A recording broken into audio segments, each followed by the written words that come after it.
আসসালামু আলাইকুম সবাইকে। আশা করি আল্লাহর রহমতে আপনারা সবাই অনেক ভালো আছেন। দেখি বুঝতে পারছেন আমার অ্যালটমেন্টে চলে আসছি। এই দিকটা দেখেন কি খারাপ অবস্থা। কিন্তু যাই হোক, এই যে দেখেন এখানে আমি আমার কিছু টমেটোর চারা ছিল সেগুলোকে প্রুনিং করে দিয়েছি। সেগুলোর যে এই ডালগুলো ছিল এগুলো নিয়েছি। গত বছর আমি এইরকম ডাল থেকেই শেকড় পানিতে রেখে দিয়েছিলাম, শেকড় হয়েছিল। তারপর অনেকগুলো আমার টমেটোর চারা হয়েছিল আমার বারান্দা বাগানে করার জন্য। তো ভাবলাম যে এটা একটা গুড আইডিয়া, বারান্দা বাগানে লাগানো যাবে। এগুলো হচ্ছে আমার পুদিনা থেকে কিছু ডাল নিয়ে নিয়েছি প্রপাগেট করার জন্য। আর এটা হচ্ছে লেমন বাম, অনেকে এটাকে টার্কিশ মিন্ট বলেন। খুব লেমনের একটা ফ্লেভার। এগুলোর ডাল নিয়ে নিয়েছি পানিতে রেখে চারা করার জন্য। এখন কাজ করছি বাকিটাকে নিয়ে। আলুর কিছু অংশ লাগিয়েছিলাম, কোনো একটা জন্তু এসে বারবার খুঁড়ে নষ্ট করে দিয়ে যায়। আবার পুনরায় লাগিয়েছি কয়েকটা, দেখা যাক। যে আমার পুদিনার চারাটা মাশাআল্লাহ এত সুন্দর হয়েছে, এত সুন্দর গন্ধ। আমি জানি না আপনারা ওই যে পেপারমিন্টের আমরা একটা চুইংগাম খাই ওইটার মতো একদম ফ্রেগ্রেন্সটা খুবই ভালো। এখানে দেখেন আমার একটা বেডে কিছু লিক্স হয় সবসময়, সেই লিক্সের কিছু আমি তুলেছি। আসলে ওই বেডটা রেডি করেছি ডাঁটা শাক লাগাবো বলে। তো এগুলো এই কর্নারটাতে লাগিয়ে দেবো, কারণ এই কর্নারটা আমার কখনোই কোনো কাজে আসে না। সো চিন্তা করেছি এই কর্নারটাতে লাগিয়ে দেবো, দেখা যাক হলে হলো, না হলে নেই। এই বেডটা দেখাই। আমার এই যে টমেটোর চারা আম্মু দিয়েছেন আমাকে বেশ কয়েকটা, ওইখানে 3টা আছে, ওই কোনাতে একটা আছে, এখানে একটা আছে। আর যে ডাঁটা শাকের কথা বলছিলাম, এই যে এগুলো প্রথমে ভেবেছিলাম এগুলো লাল শাক ভেবে আমি দানা ছিটিয়েছিলাম। তারপর কিছুদিন আগে এসে দেখি, ওই দিক থেকে দেখাবো, আসলে অনেক বড় বড় হয়ে গেছে। লাল শাকের বীজ যে নেই একদমই তা না, দেখেন কয়েকটা লাল শাকের বীজও আছে, বাট এগুলো মোস্টলি ডাঁটা শাক। রিসেন্টলি আমাদের প্রিয় জুনায়েদ আহমেদ ভাইয়ের একটা ভিডিওতে দেখেছি, উনি ডাঁটা শাক একটা আলাদা পটে করে তারপর সেপারেটলি লাগিয়ে দেন, খুব সুন্দর হয় ওনারটা। তো জুনায়েদ ভাই, আপনি যদি আমার ভিডিওটা দেখেন, আপনার উদ্যোগে আসলে দেখেন যেখানে অনেকগুলো ডাটা, সো জুনায়েদ ভাইয়ের শেখানো পদ্ধতিতে ইনশাল্লাহ আজকে আমি কিছু ডাটা আমার ওই বেডটাতে লাগিয়ে দেব। এই 2টা টমেটোর চারা খুব সুন্দর হয়েছে মাশাল্লাহ, যেটা দেখাচ্ছিলাম দেখেন। এই যে মাশাল্লাহ অনেক মোটা মোটা হয়েছে, এখানে দেখে বোঝা যাচ্ছে না। আর এই যে নিচে যেমন এই টাইপের চারাগুলো, সেগুলো আমি তুলে তুলে ওই বেডগুলোতে লাগিয়ে দেব। আর জুনায়েদ ভাই যেটা বলেছিলেন যে আগে পানি দিয়ে নিতে, জুনায়েদ ভাই আমি আগে পানি দিয়ে নিয়েছি সুন্দর করে, আশা করি ইনশাল্লাহ খুব সুন্দর হবে। এইখানে আমার বেগুনের চারা গতবার এসেও ছাঁটাই করে দিয়ে গিয়েছিলাম, সুন্দর করে হচ্ছে। কোনটা কোন ভ্যারাইটি মনে নেই, বাট আমি বাংলাদেশি 3-4টা জাতের বেগুন লাগিয়েছিলাম। এখানে আছে দেখেন, ওইখানে আমি পানি রিজার্ভ করে রেখেছি। আমি অলরেডি ওয়াটারিং করেছি আমার প্ল্যান্টগুলোতে। ওইখানে পানি রিজার্ভ করে রাখার একটাই কারণ, অনেক সময় এসে, আর সবসময় করি আসলে, বাট শুক্রবারে অনেক গরম পড়বে এই শুক্রবার। সো এখানে পানি ভর্তি করে রেখে দিয়েছি, ওটা একটা ওয়াটার ব্যারেল, আর এটাতে। সো ইনশাল্লাহ এতটা চাপ পড়বে না শুক্রবার। এইখানে দেখেন, এটা হচ্ছে আমাদের জুনায়েদ ভাইয়ের দেয়া। জুনায়েদ ভাই ঘি নাগার চারা দিয়েছিলেন আমাকে, অনেকগুলো চারা পাঠিয়েছিলেন, তার মধ্যে এটা একটা ছিল। একটা পটে 3টা ঘি নাগার চারা ছিল, তো সেখান থেকে মাশাল্লাহ দেখেন, একটা আমি আম্মাকে দিয়েছি, একটা অ্যালটমেন্টে এইখানে লাগিয়েছি, আর একটা বাসার জন্য রেখেছি। দেখা যাক কোনটা বেশি ভালো হয়। এটা হচ্ছে এক ধরনের চিলি, আমি সেদিন আজদা থেকে এনেছি, এটা আবার মরিসন থেকে এনেছি। দেখেন এটার নাম হচ্ছে চিলি অ্যাপেইস, খুবই সুন্দর গন্ধ। দেখে ফার্স্টে আমি ভেবেছিলাম, দেখেন আমি ফার্স্টে ভেবেছিলাম সুইট পেপার হবে অথবা সাবমারিনের মতো ফ্লেভার হবে, বাট সাবমারিন চিলির মতো নাগার কোনো ফ্রেগ্রেন্স আসে না।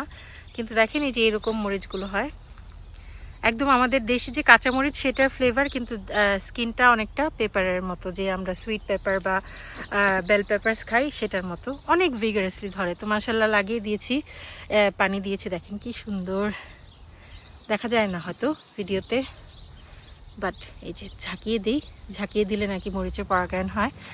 এই চারাটা জুনায়েদ ভাইয়ের দেয়া। জুনায়েদ ভাই, আমি জানি না আমার আগের ভিডিওটা দেখেছিলেন কিনা, এই যে দেখেন এই যে আমার আঙ্গুল যেখানে টাচ করছি এই জায়গাটা স্ন্যাপ হয়ে ভেঙে গিয়েছিল যখন জুনায়েদ ভাই পাঠিয়েছিলেন আমাকে ওই ওই পার্সেলের ভিতরে এই চারাটা ভেঙে গিয়েছিল। এটার মধ্যে লেখা ছিল জুনায়েদ ভাইদের যে নাগামরিচের চারা সেটা। তো আমি খুবই মন খারাপ করেছিলাম যে আল্লাহ, একটা নাগামরিচের চারা সেটাও ভেঙে গেল। বাট আলহামদুলিল্লাহ আমি যেটা করেছিলাম, আমি আগের ভিডিওতে দেখিয়েছি, এই জায়গাটা যেটা ভেঙে গিয়েছিল এটাকে সোজা করে স্যালোটেপ দিয়ে মুড়িয়ে এই স্টিকটা দিয়ে লাগিয়ে রেখেছিলাম। দেখেন মাশাল্লাহ কি সুন্দর, আল্লাহর রহমতে এটা জোড়া লেগে গেছে এবং চারাটা মাশাল্লাহ অনেক ভালো আছে। ওই যে আমার বেগুনের চারাগুলো অনেক সুন্দর হচ্ছে মাশাল্লাহ, দেখা যাক কি হয়। এটা হচ্ছে আমার ওই ছোট বেডটা, এটা হচ্ছে আমার ছেলে মেয়েকে পড়ান যে আপা, উনি আমাকে 2টা নাগামরিচ আর এই চারাটা দিয়েছিলেন। এটা হচ্ছে ওনার ভলান্টিয়ারলি হয়ে গিয়েছিল ওনার একটা পটে, উনি বীজ লাগাননি। তো আমাকে বলেছেন আমার তো অ্যালটমেন্ট আছে, আমি যেন লাগাই। দেখেন মাশাল্লাহ একটা গোল করজেট হয়েছে, এটা ইনশাল্লাহ আপাকে দেব যদি এর মাঝে যাওয়া হয়। এখানে একটা লাউয়ের চারা দিয়েছি, খুব সুন্দর করে হচ্ছে মাশাল্লাহ। লাউয়ের চারাটা আমার এই আর্চ ট্রেলেস যে এখানে হবে, এইখানে লাউয়ের চারা আছে দেখেন মাশাল্লাহ। এগুলো এখানে 3টা ছিল, একটা স্লাগ খেয়ে একদম নষ্ট করে ফেলেছিল, আবার নিচ থেকে এই যে দেখেন নিচ থেকে আবার গজাচ্ছে। আমি আর তুলে ফেলিনি, যে থাক মাটিতে আছে, তোলার তো আর প্রয়োজন নেই। এই যে এই লাউয়ের চারাগুলো পানি দিয়ে দিয়েছি, মাশাল্লাহ খুব সুন্দর করে হয়েছে। গত বছর আমি এখান থেকে 2-3টা লাউ খেয়েছিলাম, তো আশা করছি এই বছর হবে। দেখেন এখানে কার্ডবোর্ড দিয়ে করা বিছানো ছিল, আমি কম্পোস্ট ঢেলে কার্ডবোর্ড দিয়ে রেখে গিয়েছিলাম। জুনায়েদ ভাইয়ের দেখানো উপায়ে আমি মাটি খুঁড়েছি একটু আগে। আমার একটা কোদাল আছে, এই যে দেখেন এই কোদালটা দিয়ে আমি মাটি খুঁড়েছি সুন্দর করে। এখানে এখন আমি ওইখান থেকে ডাঁটা শাক তুলে এনে এখানে সারিবদ্ধভাবে লাগিয়ে দেব। ওইখানে লাগাবো না, কারণ ওইখানে পানি দেওয়াটা একটা হ্যাসেল, বারবার তুলে নিয়ে পানি দেয়া। তো এইখানে লাগিয়ে দেবো, ইনশাল্লাহ ঠিকঠাক হবে। এই সাইডটাতে আমার শিমের চারা মাশাল্লাহ, কোনটা যে কোন জাত গলিয়ে ফেলেছি। এখানে দেখা যাচ্ছে একটা ফুল আসছে, আই থিঙ্ক এটা কেরালা শিম হতে পারে, আমি নট শিওর না। এখানে একদম নিচ থেকে ফুল আসছে। যেটা প্রবলেম হয়েছে আমার প্রতিটা শিমের চারার উপরে যে মাথাটা সেগুলো ভেঙে গেছে, সেগুলো ভেঙে গেলে আসলে পড়ার এত ভালো হয় না, ওই ঠান্ডা বাতাসে ঝড়ে কিছুদিন আগে যেটা হয়েছিল। বাট মাশাল্লাহ এই যে দেখেন ফুল আসছে এটাতে। আমি এইটাতে আজকে ওই যে একটা ফ্লাওয়ারিং ফিড জুনায়েদ ভাই অ্যাগেন আপনি যে দেখিয়েছিলেন ব্লুম, সেই ফিডটা করে দিয়ে দিয়েছি। তো হোপফুলি ভালো হবে। সো এইগুলো হচ্ছে আমার শিমের চারা। এবছর আমার যে সবচেয়ে বড় যে প্লটের যে সবচেয়ে বড় বেডটা, সেটার মধ্যে দেখেন এইভাবে করেছি। একপাশে এইগুলো লম্বা শিমের চারা, আর এখানে আমার লাউয়ের চারা, লম্বা লাউ, বিন্দু লাউ, স্নেক গোর্ড সব মিলিয়ে। আর ওইখানে ছোট্ট একটা জায়গায় ওইখানে হচ্ছে আমার খাটো জাতের শিম যে সেগুলো। তো মাশাল্লাহ লাউ আমি সেদিন এসে গোড়া পরিষ্কার করে দিয়েছি, আজকে একটু আগে এসে পানি দিলাম। খুব সুন্দর আসলে মাশাল্লাহ, লাউ এত সুন্দর করে হয় অ্যালটমেন্টে বলার মতো না। অনেক আলো বাতাস তো। আর সেদিনই যে নেটগুলো লাগিয়ে দিয়েছি, এগুলো হচ্ছে ওই যে রোপ যে নেটগুলো, সেটা খুবই চিপ। আর আমি দেখেছি গতবার আমি এখানে করেছিলাম, তো লাউয়ের চারাগুলো এখানে খুব ভালো হয়েছে। এটা দেখেন নেটটা এখনও আছে, শিমের জন্য ব্যবহার করছি এটা। এখানে আমার 3টা মরিচের চারা লাগিয়ে দিয়েছি মাঝে। এগেন এটা ওই যে অ্যাপেস চিলি যেটা, ওইটা ওইখানে এখানে একটা আছে, এটা হচ্ছে কায়ান, রেড কায়ানটা যেটা, এটা অনেকটা আমাদের দেশি যে মরিচ সেটার মতো। মাশাআল্লাহ অনেক সুন্দর করে হচ্ছে। আমি মানে অ্যালটমেন্টে মাশাআল্লাহ অনেক বরকত হয় সব কিছুতে। আর এটা হচ্ছে বাস্কেট অফ ফায়ার, এই যে বাস্কেট অফ ফায়ার, আর এই যে কায়ান চিলি। তো মাশাআল্লাহ খুব সুন্দর করে হচ্ছে। সেদিন মাটিতে লাগিয়ে দিয়ে গেছিলাম, ভাবছি কিছু ডাটা এখান দিয়েও লাগিয়ে দেব, হলে হলো না হলে নেই। শিম গাছ যেখানেই থাকে সেখানে অনেক নাইট্রোজেন থাকে, কারণ শিম গাছ নাইট্রোজেন ফিক্সার। তারা তাদের শরীর থেকে নাইট্রোজেন মাটিতে ট্রান্সফার করে শেকড়ের মাধ্যমে। তো হোপফুলি একটা একটা করে যদি এদিকে লাগিয়ে দিই সুন্দর হবে আশা করছি। ওইখানে আমার 4টা বেগুনের চারা আছে, ছোট্ট এরকম একটা বেড দিয়ে কিছু মাটি দিয়ে লাগিয়ে দিয়েছি। ওইখানে কয়েকটা ডাঁটা শাক দিয়ে দেবো ইনশাল্লাহ। এই পাশটাতে যদি আসি, দেখেন আমার চাল কুমড়ার চারা বেশ কয়েকটা 4-5টা উঠেছিল। তা আমি জানি না হবে কিনা। আম্মা বলেছে যে হোক আর না হোক লাগিয়ে দাও নিয়ে অ্যালটমেন্টে, দেখা যাক একটা খেতে পারলেই খারাপ কোথায় ইনশাল্লাহ। সো লাগিয়ে দিয়েছি, দেখেন মাশাল্লাহ খুব সুন্দর করে হচ্ছে। এগুলোর আসলে গোড়াগুলো নিচ থেকে পরিষ্কার করে দিতে হবে। দেখেন অনেকগুলো সাইড শুট বেরিয়েছে, পরিষ্কার না করলে এগুলো বাড়বে না, উপরের দিকে যাবে না। আর এখানে আমার এই যে 2টা নাগামরিচের চারা আমাকে ওই যে আপা দিয়েছিলেন, ওনার নাম হচ্ছে ফারিয়া আপা, উনি পড়ান আমার বাচ্চাদের। তো মাশাল্লাহ এগুলো খুব সুন্দর করে, প্রথম দিকে খুবই মরো ভাব হয়ে গিয়েছিল, এখন মাশাল্লাহ খুব সুন্দর করে শুট আউট হচ্ছে।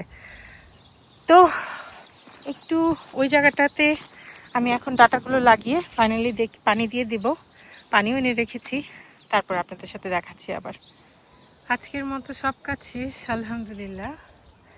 ডাটাতে পানি দিয়েছিলাম, দেখে মনে হচ্ছে না, এত গরম এত রোদ। আবার শুক্রবারে আসবো, জানি না এই কদিনে কি হয়। এখানে একটু পানি রেখেছি পাখিদের জন্য, আমার ডালিম গাছটা একটু শেডে রেখেছি, তা না হলে নষ্ট হয়ে যাবে আসলে। যে ছোট্ট একটা দইয়ের পাতিল এখানে আমি এনে রেখেছিলাম, জানি না কোনো প্রাণী এসে পানি যদি খেতে চায় গরমের মধ্যে। মাশাআল্লাহ খুব সুন্দর করে বেগুনের চারাগুলো, মরিচের চারাগুলো হচ্ছে আলহামদুলিল্লাহ। লাভের চারা এই যে, আর এখানে পানি রিফিল করেছি, কারণ রিফিল করা পানি আবার ইউজ করেছিলাম জুনায়েদ ভাইয়ের দেখানো পদ্ধতিতে। অনেকগুলো ডুগি লাগিয়েছি, ডাটা ডুগি ডেঙ্গা যে যেটা বলেন, ডাটা শাক। আমার ওই বেডটাতে হয়েছিল অনেকগুলো, তো ছোট ছোটগুলো তুলে এনে লাগিয়েছি। কতগুলো তোলার সময় একটু গোড়াটা নষ্ট হয়ে গেছে, সো জানি না এগুলো হবে কিনা। এখানে প্রায় 100টার বেশি চারা আছে, ভেবেছিলাম কিছু ওই বেডটাতে লাগাবো, বাট এখানে লাগিয়ে হয়ে গেছে, সো আর ওইদিকে লাগাইনি। ওইখানে আমার করজেটের চারাটা আছে, আর এদিকে লাউ ট্রালেসের উপরে উঠছে আলহামদুলিল্লাহ।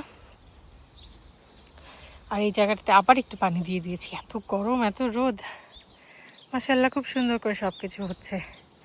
তো এইটুকুই করার বাকি ছিল, এখানে পানি দিয়ে আবার পানি এনে রিফিল করে রেখে গেছি, সব কিছু গোছগাছ করে শেডে রেখে এসেছি।